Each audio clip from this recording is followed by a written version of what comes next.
Baiklah, pertanyaan yang pertama, apa yang Anda pahami tentang pemimpin dan kepemimpinan?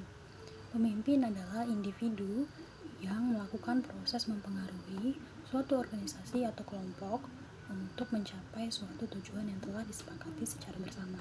Sedangkan kepemimpinan adalah sifat yang diterapkan individu yang bertindak sebagai pemimpin untuk mempengaruhi anggota kelompoknya untuk mencapai suatu tujuan dan sasaran yang disepakati secara bersama. Pertanyaan yang kedua, apa perbedaan mendasar antara kepemimpinan dan manajemen? Kepemimpinan menekankan pada proses perilaku yang berfungsi di dalam dan di luar suatu organisasi.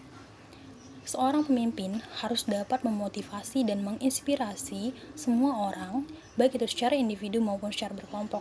Sedangkan manajemen adalah suatu pengkoordinasian dan pengintegrasian semua sumber yang ada melalui proses perencanaan, pengorganisasian, pengarahan, dan pengawasan dalam suatu pencapaian tujuan. Pertanyaan yang ketiga, kepemimpinan merupakan suatu proses interaktif yang dinamis, mencakup 3 dimensi, yaitu dimensi pimpinan, bawahan, dan situasi. Coba Anda uraikan maksud dari pernyataan di atas.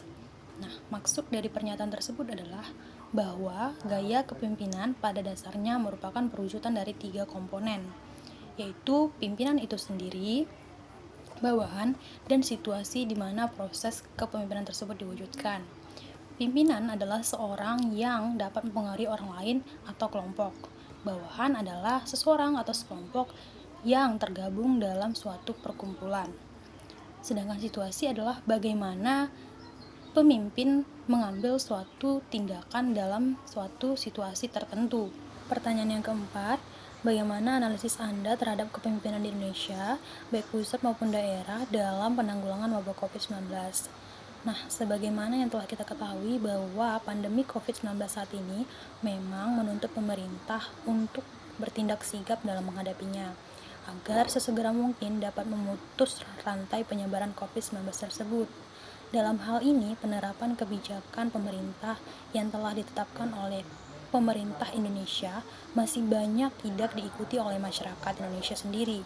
Hal ini perlu ditanggapi lebih matang oleh para pemerintah Indonesia, yang mana pemerintah harus bertindak tegas terhadap masyarakat-masyarakat yang tidak mematuhi kebijakan tersebut dengan memberikan sanksi. Pemerintah harus lebih aktif dan sigap dalam menyikapi penyebaran COVID-19 tersebut, agar penyebarannya di Indonesia dapat diminimalisir. Dengan benar-benar dilakukannya sanksi merata terhadap masyarakat-masyarakat yang tidak mematuhi aturan yang telah dibuat oleh pemerintah tersebut.